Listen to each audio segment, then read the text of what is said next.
Hey there. Welcome to the Pelvis Project podcast. I'm Megan. And I'm Roxy.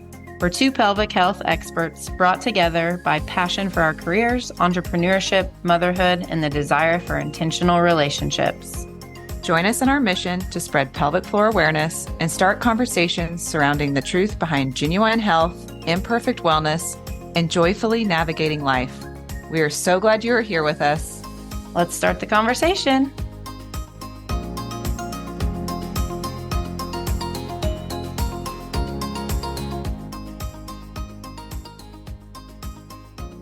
Good evening, Roxy. Hello, Megan.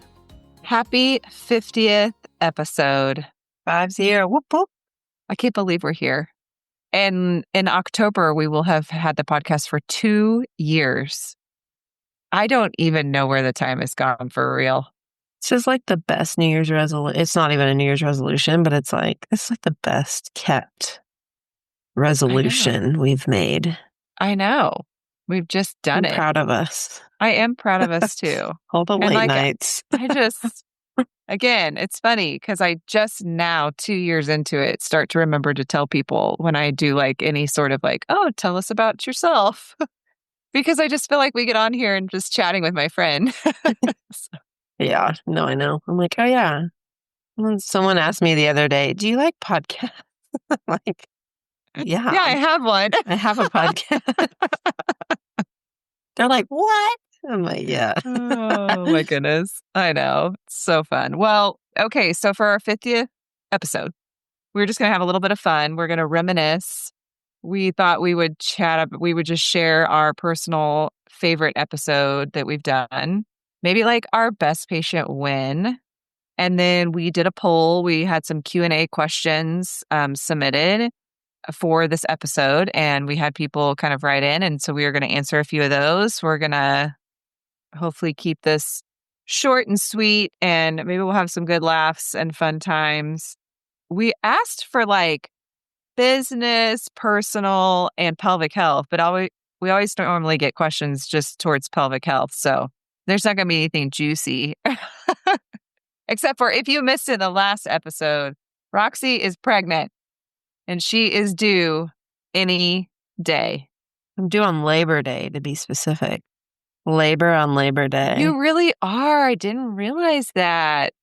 So we'll see. Oh my gosh. I didn't even make that connection until like last week. Someone's like, labor on Labor Day. And I was like, oh my gosh, how did I not think of that? And then a sweet old man at church on Sunday was like, oh, Labor Day. And oh, even you. Okay. Oh, that's so cute. Yeah, could be any day. She's doing any day. She's doing great. And after she has the baby, we'll find out if it's a boy or girl. We can do a reveal episode. Okay. And then you can tell us all about your labor and delivery. Oh, fun. That's when it gets juicy, folks. We'll literally. Bear all. Right. So let's jump in. Okay. I was thinking back over our episodes. And do you have a favorite one off the top of your head? I have some ties, but... Okay, you go. I think that probably my favorite one was Bill Taylor. That was just a rich conversation. Gosh, yes. And I sometimes just go back and listen to that because he's just a gem of a human, and I love listening to his accent.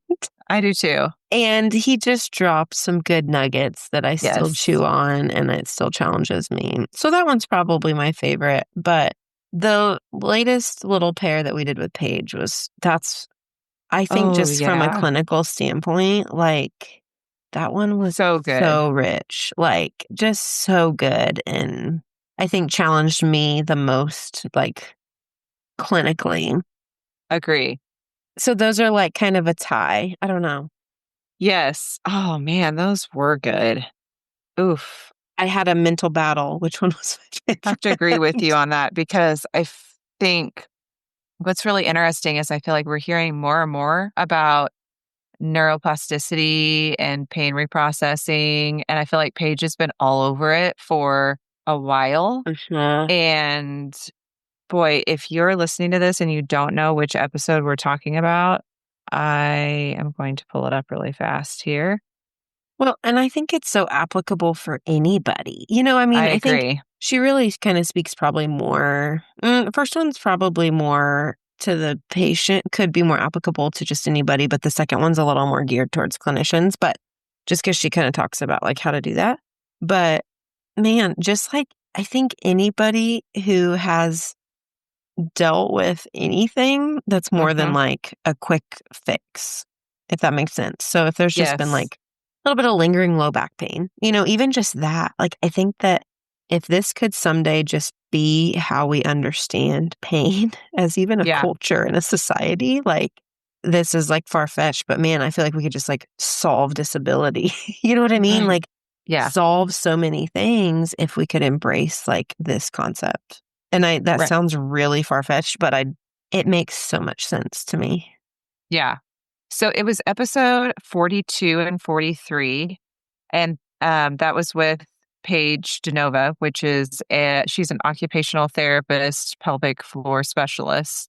And yeah, it's really good. And I have been really encouraged because I have had a couple patients that have said things like, they had this symptom XYZ, and then they're like, I was able to stop myself. And I realized, my brain was telling me one thing, and I was like, ooh, this is good that they're already kind of thinking that way. So anyway, I would say yes. It's a tie between the two. Bill Taylor is just such an amazing therapist. And honestly, it was so honoring. I just feel like so great that he spent his time and he's on the other side of the world to speak with us and like just had his notes and was ready to go. So those are good ones. So go back and check that one out too. Gosh, that was back on the episode with Bill Taylor is episode 34, Understanding Erectile Dysfunction, a deep dive into male pelvic health with Bill Taylor. So everybody should check that out. So yeah, those were our top episodes that we loved, and take a listen. And, I think still one of the leading ones is like a pelvic floor 101 that we did at the very beginning. And that's always a good one to go back to. And maybe after this, we'll do another one of those because it's always good to go back and review the basics. So, and then we thought it would be fun to share our own, like, just, there's a reason why we do this. We're passionate about the work that we do, and sharing each of us like maybe a clinical win or a patient that we remember that was like a great success. So let's do this, Roxy. Either tell me your success story or like one of the funniest things that's ever happened to you as a pelvic floor provider. Oh boy. Okay, so patient win, probably, I mean, I have a recent one that was just so satisfying. I had a gal come in and had just had like several years worth of really just like heavy family stuff and relational type things. But then she had been diagnosed with interstitial cystitis and was just like living a miserable, in my opinion, quality of life, like was eating very bland and like was just chronically flared all the time. And we did a lot of, speaking of pages stuff, like we did a lot of that. We did some pelvic floor work, we just kind of, I mean, did what I knew to do. And she like responded better than anyone I've ever had do this. And, sometimes when we have people with chronic stuff, you kind of do like these, you get this progress and then maybe there's a little tiny flare, and you kind of, have a little dip and then you improve again. And it's kind of this like up and down as people are trying to get back into activities or certain foods or whatnot. She straight up just like confidently started Took off. reintroducing food back in, and like she had been eating like bland chicken, only specific vegetables, and like water. Like it was like the most minimal nothing. She like is it was 2 weeks ago was her last visit. I had seen her for maybe, I think I started seeing her at the beginning of the summer, and she is eating anything she wants, like That's awesome. no symptoms, no pain. Amazing. She can have pain-free intercourse now without flaring, like literally has her life 100% back. And that was a success story. That doesn't always happen that smoothly, Sure. that fast to everybody, but that's just like one lately that I'm like, I don't even know how that happened. I mean, I do, but Yes. it just was so atypical. Just goes to show like how it can work. It can. Yeah, Yeah. and so that was really exciting. Okay, so my success was we had somebody who and this was like over a very long time span. So like over a year. She came to us with infertility. This was right when I was just beginning Yenny's infertility stuff, but it was before she even came out with her certification. She just had a couple courses. So I happened to have taken those, but she started with another therapist at her clinic because first, before she even was going to like try to get serious again about, well, they never stopped trying, but like until we were going to like dive into the fertility stuff, she was having like these GI symptoms and like really bad acid reflux, constipation, her gut biome, like all this stuff was just, she was miserable. She's having like almost like panic attacks, feelings, that sort of thing. And so she was working with a functional clinic and, she worked with the other therapists. They got her in a really great spot. And every time after she would come in and do all the manual work, like through the abdomen and everything else. And I think that's, again, it's like this, everybody kind of thinks everybody comes in and does internal pelvic floor work all the time. It's not so much more than that. But anyway, so she feels so much better afterwards. So she was real consistent. So then she transferred over to me so we could start in on some of the fertility work. Well, in the midst of all that, she had already been through a whole bunch of fertility medications like letrozole, Clomid. It had really messed with her hormones. So then she had this vulvar irritation that was like almost like she had lichen sclerosis. And if anybody knows what that is, basically it's an autoimmune thing. It's connective tissue, but basically where it can affect, you can get like micro tears at the vulva, whiteness. It's kind of a thing. I'm not going to go down that rabbit hole. Yeah. And atrophy, yeah, like not going to go down that. It could be a whole. Actually, we should add that to an We episode should. about lichens. Yeah. Mm-hmm. Mm-hmm. We were like working through that and trying to figure that out and problem solve that. And so then there was like a couple things we did and finally found the right combination and got that like knocked out. So she finally started having like less vulvar irritation, all this. And again, she was able to like return and have pain-free intercourse. And so then we really were able to hone in on more of the fertility work and the visceral work and all that. And she was just so committed. And we got to a point where we were just seeing her like once or so before ovulation. And again, while we were working through doing the visceral work, we were constantly kind of like reassessing and where's she at. And she worked with a therapist to dig into trauma because she had like traumatic stuff happen when she was a child. So it's like we went through all the layers. Her nutrition, she nailed, like her sleep, like our exercise. We changed her exercise routine so it wasn't something that was like high impact. And anyway, this was over like obviously a long, time span. And then I get the email from her that she's got pregnant. And she had never had a positive pregnancy test. She was like 40 and it was it. And so it was just and then I saw her through her pregnancy and then she just had her baby like a couple weeks ago. Aww. So it just became full circle and like such a moment. I think her and I both were just holding our breath until baby was born. And so yeah, that is my success story. And that is like a full encompassing like our why, just to get to see kind of all that. So anyway, that's mine. Okay, what's your funny? So I had a patient come in. She was stress incontinence, maybe. She had some others like surgeries and stuff going on, and two that she was going to be having. There's kind of a lot going on, but anyway, she comes in for like some stress incontinence, and she's premenopausal, I guess. And I'm like naive little Roxy over here. I'd like to think that I'm well educated and exposed to the things of the sexual and intimate world. Well, I go to do her pelvic floor assessment, and this gal has probably, I think she had 7 piercings. Oh my. Along the vulva and everywhere you could see.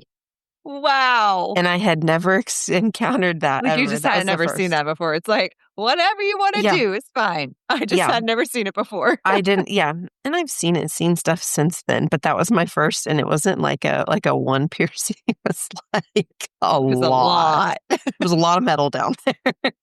Just me in your trying memory to keep bank. composure and also like Did she say like, oh yeah, I forgot to tell you, I've got multiple piercings? No, it was interesting though, because she had to have an MRI at some point not that long after that. So she had to actually go to the Piercing tattoo place? shop and have them remove them. And then Oh, she had to have them like put them back in. Like it was like a thing. she didn't do it herself. And so Yeah. that was also kind of like a funny like conversation thing where she was just telling me all about it. I'm like, man, didn't know this, didn't know all these things. But Yeah. it was just funny. Like had I had it my way, I would have been exposed to one, like Yeah. it. You sure, But sure, sure. it was like my first exposure to Oh. to piercing was like 7. Be like, oh, wow. Yeah, and it was like me trying not to I was like trying to play it cool, like I see this every Like you day, see and this every day. little Yes. Midwest Roxy was like, "What the?" I didn't even know that people did that. Anyway, Oh, that's awesome. I've come a long way at this Oh. point, so My funny was I was doing internal assessment on somebody and I don't know why I think I just like I think she said something and I didn't even put two and two together, but she had a disc in, so a menstrual disc. And I don't know. Again, I'm pretty sure she might have said something, and I don't know if it just like hadn't really put two and two together. She still had it in, and so when I went to go do her pelvic floor assessment, I was like, I like could feel it, and for a moment, I was like, wait a second. I'm like, what? What's going on here? And then I paused. I was like, hold on, and I like am I feeling? She's like, my menstrual disc. And I'm like, okay, that just cleared up a lot. Like I had in my head, maybe I'm not even going to tell you what I thought. But anyway, it's always, lighthearted and fun. So yeah. we love what we do. But anyway, so, okay, we have we had some questions submitted. We aren't going to have a chance to get to all of them, but we'll add to our list, but we have a good amount here or place to get started. So, By the way, I'm glad that you're here on this with me this time because I did do the last oh, Q&A by that's myself, right. You did the last and I Q&A was like, alone. this is what I think. I was very insecure about answering them by Oh, myself. So oh, this is very refreshing. this is good. Okay, so our first question was for maintenance, how often should you be going to pelvic floor therapy 2+ years postpartum?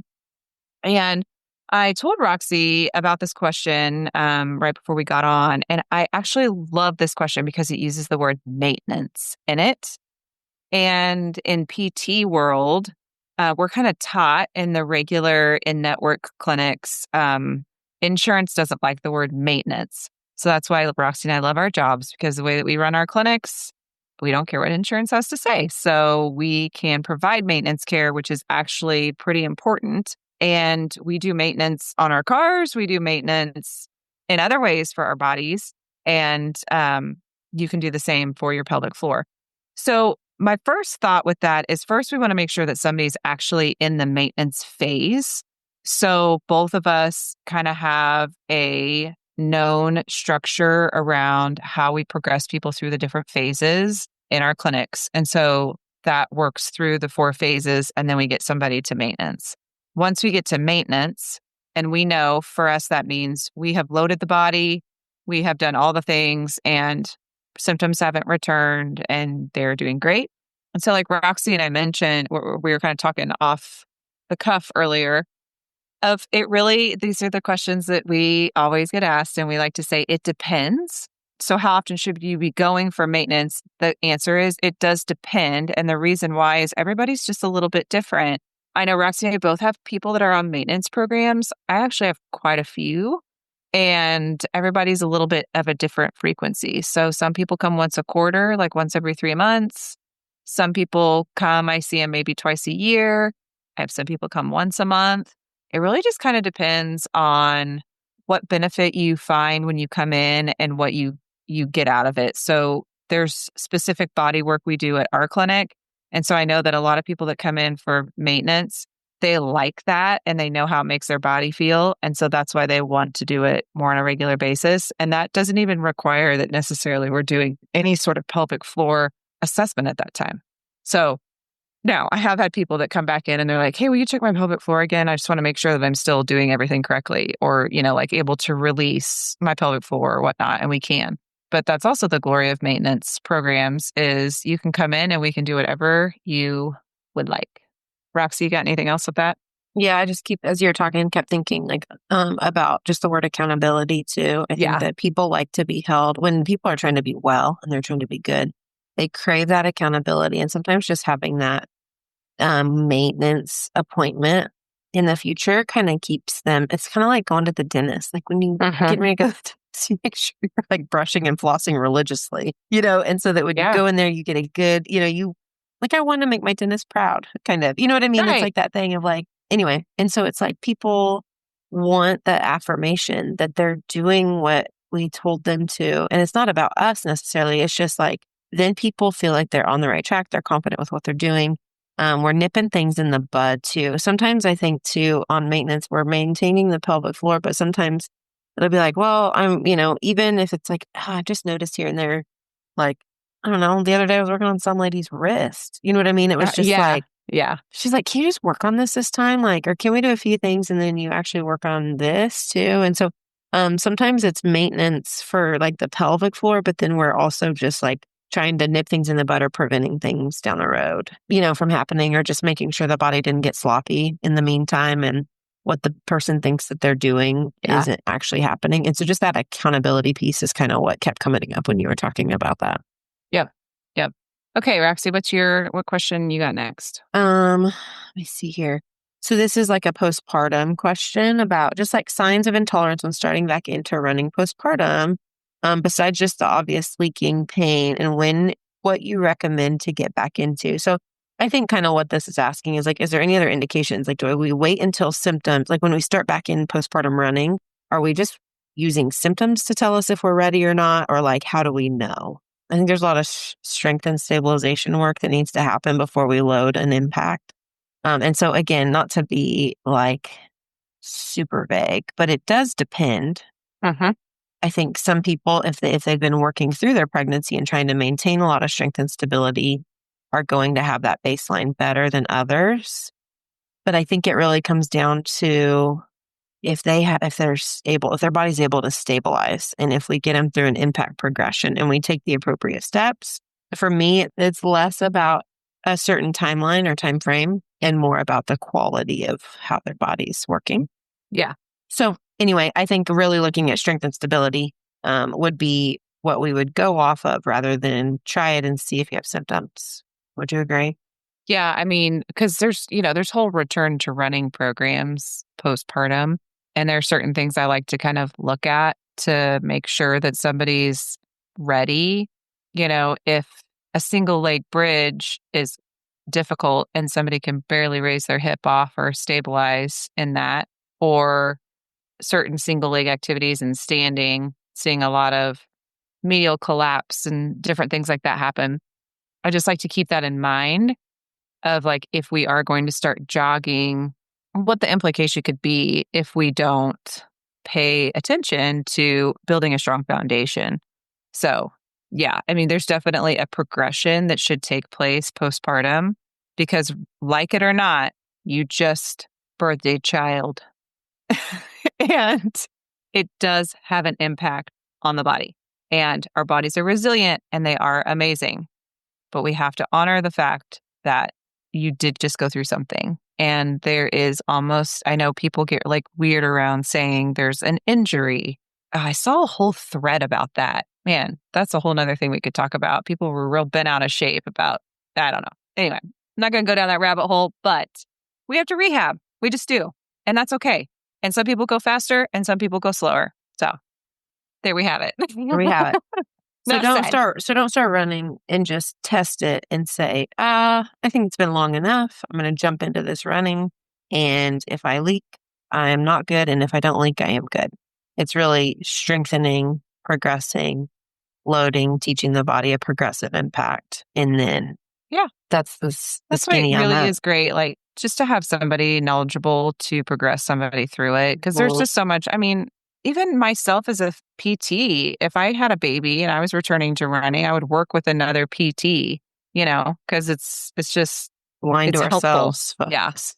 Yeah, I'm my exactly. worst patient, to be We honest. are. I think I was reminiscing. Somebody asked me something about my knee. I've had multiple surgeries on one of my knees. And I was like, oh, yeah, I had the last one when I was on maternity leave with my son. And they were like, really? And I remember that, like being on maternity leave, having this knee surgery. And it was, those times in your life that you almost black out, like you don't even remember it. That's kind of what this is for me. I would black And I out did my too. own PT. I did my own PT. I didn't even go see anybody. I just did it myself. And that was not smart of me. Not good. Okay. So, next question is, can you suggest best practices for protecting your pelvic floor before birth, or I'm sorry, before pregnancy, birth, and after? So, best practices before pregnancy. So, with that, during that time frame, that's when we really want to build that strong foundation.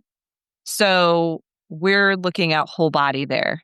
So we want the pelvic floor specifically prior to pregnancy to have a good range of motion and movement and mobility. So it should be able to contract, it should be able to relax, it should be able to have coordination and show up when you need it to, when you laugh, cough, sneeze, step off a step, hard, jump, that sort of thing.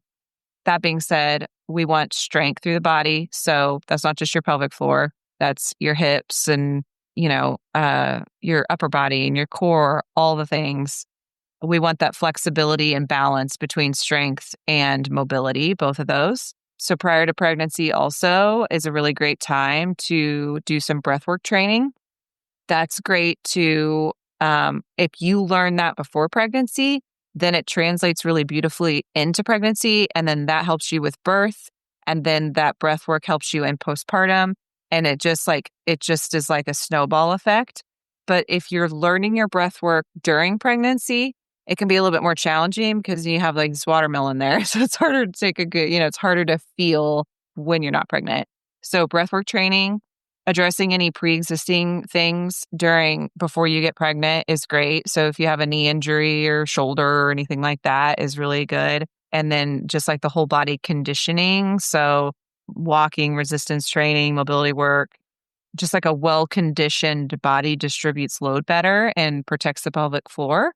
So those are all things to consider prior to pregnancy, is just kind of getting yourself in a really good, steady, healthy state and that really good connection. I love it when we see somebody before they get pregnant and they're like, they've done so much good coordination work with their pelvic floor and they continue that into pregnancy.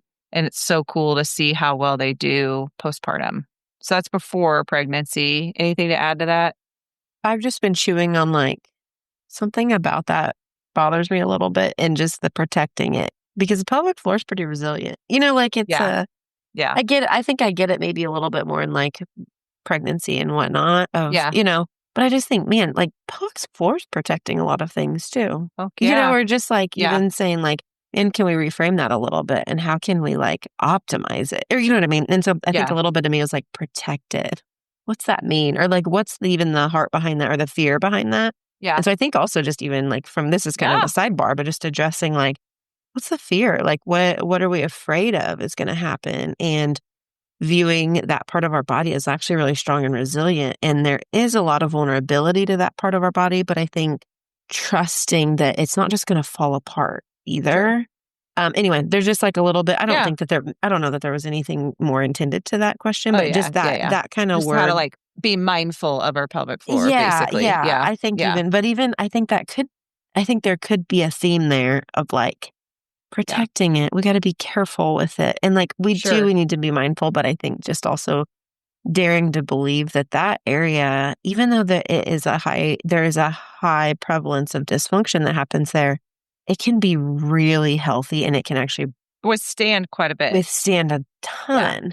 And so anyway, Yeah. that's more of what like I was chewing on as you were talking of like And anyway. honestly, when you put it that way, if you really want to protect your pelvic floor, people, do not get constipated. Yeah. There we That's have like it. the mic drop right there. I Like know. healthy bowel movements, folks. Healthy bowel movements so you're not straining and bearing down on that pelvic floor until Yeah. so No, anyway, that was just kind of a sidebar. I was like, that's interesting of like, are we just assuming it's going to fall apart if we don't? yep. And then during pregnancy, some just thought processes to think about during that is things that we would be looking at is like a supporting and adapting. So postural awareness, modified core and pelvic floor exercises, just because you might have to modify based off of position or how large your belly's growing. That doesn't mean that you are weak or anything like that. It's just there might have to be some modifications. Daily movement, circulation, bowel and bladder habits. So thinking about the constipation piece of it, we don't want to have like baby down on the pelvic floor and then be constipated and then have all that pressure when we're trying to go to the bathroom. And then pelvic floor relaxation and birth prep. So that's the big one during pregnancy is working to focus on being able to connect with your pelvic floor, coordinate the relaxation, practice push prep. So what happens when you take a good breath in, exhale a little bit, bear down? What happens if you close your glottis? If you open your glottis, does your pelvic floor release and bear down? Does it contract back up? And so those are all things that we're kind of looking at during. Anything to add in during that, Roxy, during pregnancy? I think just holding space for like realistic, practical expectations. And I think to stay objective in that is really important versus being afraid or not avoiding something because we're afraid, but listening to our body and saying, is this actually healthy for me right now? And not comparing to anybody else. I think that's maybe one of the bigger themes there because some people can do a lot clear up to the end. And some people, Yeah. that's just not wise. And it's not because we need to be afraid. I think we just have to be mindful and doing that work ahead of time, like Megan talked about, to be connected with our bodies so that we can trust our instincts and we can trust what our body's telling us of like, that doesn't feel right. And I'm going to follow that or modify and see if that feels better or, kind of just, I think being realistic for ourselves and Yeah. what is correct and what feels right and what, doing the best we can. But the reality of our hormones are different. We're carrying more weight around. Our center of mass is different. And so we can't just expect our body to do the exact same thing it would do maybe when it's not pregnant and being okay with that. Yep. And then during postpartum, we have like the healing and restoring. So we need to respect the tissue timelines and not expect, again, it's expectation versus reality and not comparing and listening to our bodies. And it's okay if you just need to give yourself an extra couple of weeks to move a little slower. In the grand scheme of life, this is a long game. This is not like a short, okay, let's just get it over with and get better and be done. And I always like to remember that when it comes to our wellness and our health, this is for longevity. It's not quick. So respect the tissue healing times and then just like early strategies of gentle breath work and pelvic floor contractions and activation to see if you can, connect with your pelvic floor again. Walking is tolerated. Again, we're going to work on postural awareness, positionings to like feed and hold your baby, that sort of thing. There's definitely, there's all sorts of things here we're doing in those first 2 to 3 weeks that don't involve any internal work. And then, from there we have progressive rehab, that's 6 to 12 weeks plus. They say it takes 2 years to recover from a baby. So we're not just going to see you for 4 to 6 weeks, like a normal rehab for a knee surgery and say, okay, you're good. It took 10 months for your body to adapt to be able to birth a child.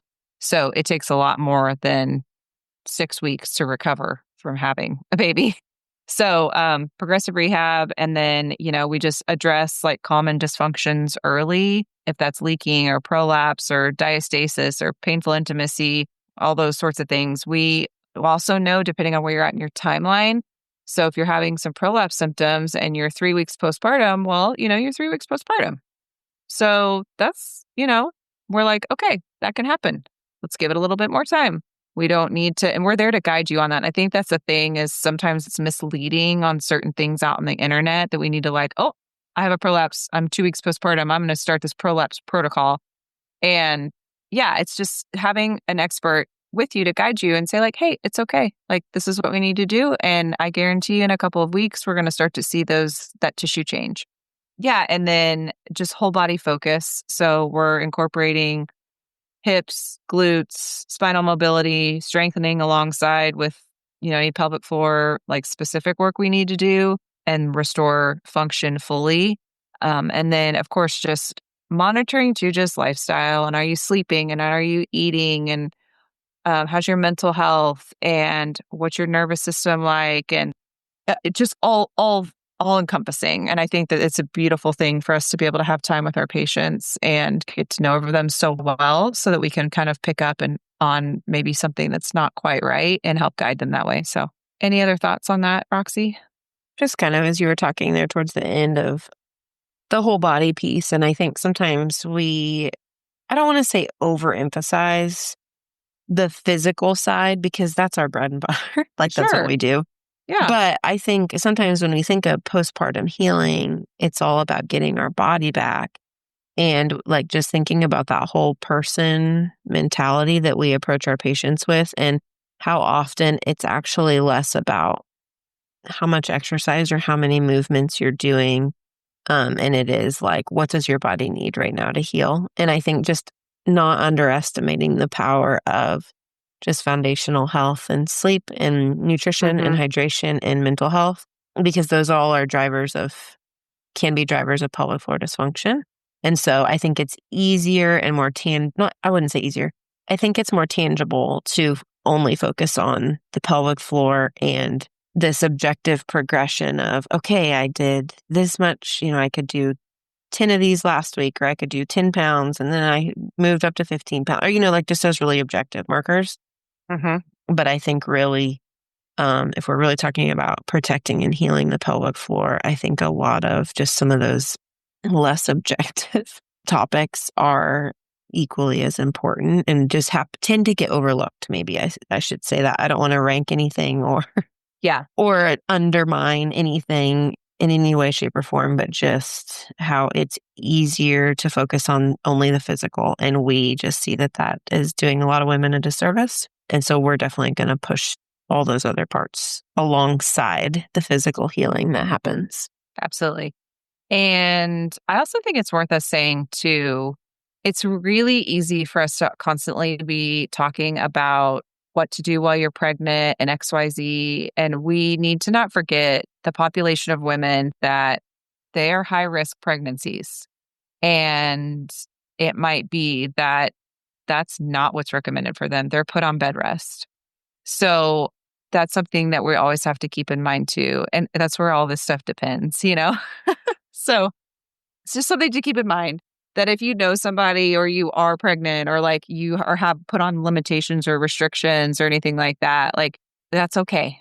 And yeah, basically just not comparing. And I can see, Roxy, did you just move on to like a ball? Are you sitting on a pregnancy ball? I'm sitting on the floor. Oh, and the way you rolled back, I was like, are you doing pelvic floor exercises right now? I'm not. I should be. This would be a great It's be a opportunity, great but I'm time. not. And then let's see. We'll do one more. Etiquette for pelvic floor therapy. What's something you want a first timer to know?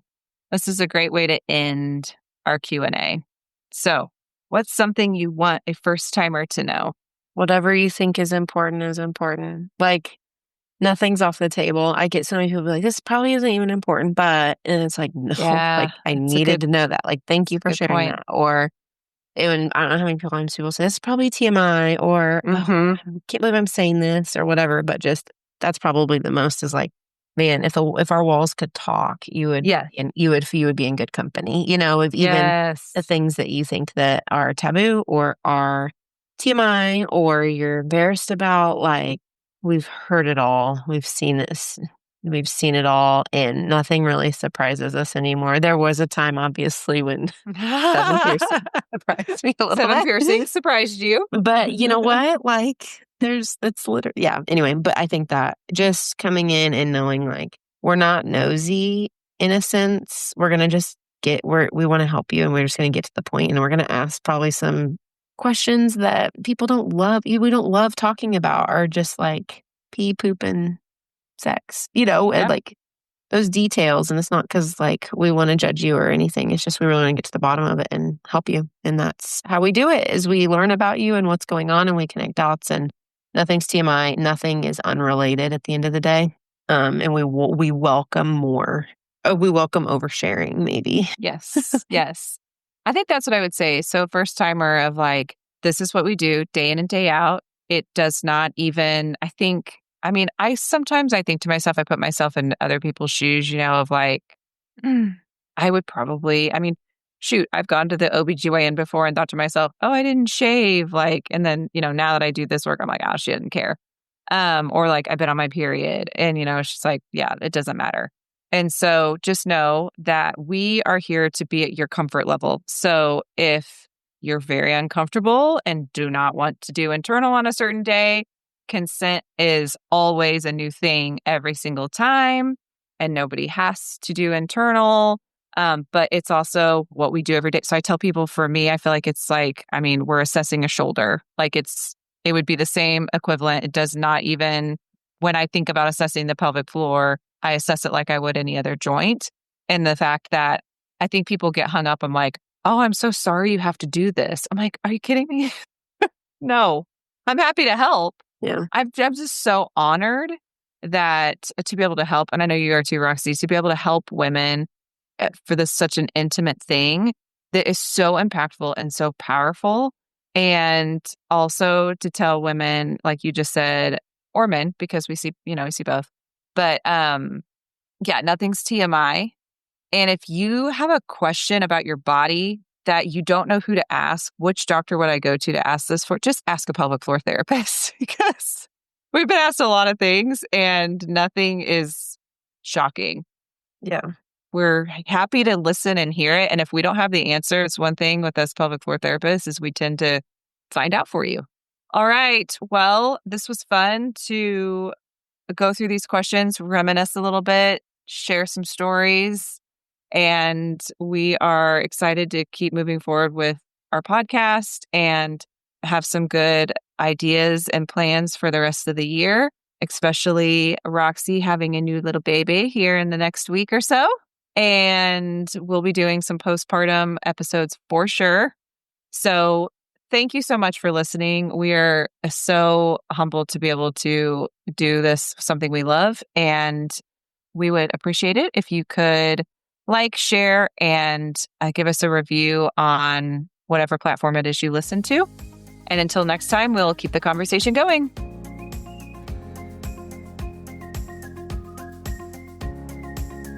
Thank you so much for joining us this week on the Pelvis Project podcast. Help us continue the conversation by liking and sharing this episode with friends.